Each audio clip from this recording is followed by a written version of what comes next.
Malapit na ako mapuno sa'yo, Advincula. Baka hindi mo alam. Kaya ko kayong ipakulong dito. Ako ang hari dito.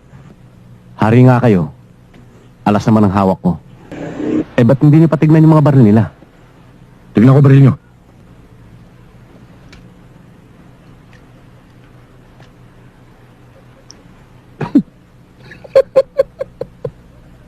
Bakit mango lang to? Nasaan ang baril? Yun ang alas na sinasabi ko.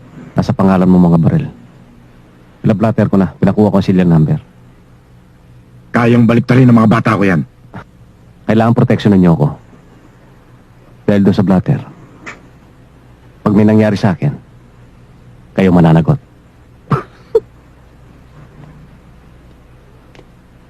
Bilib naman ako sa iyo, Kap. Bodyguard mo, hari.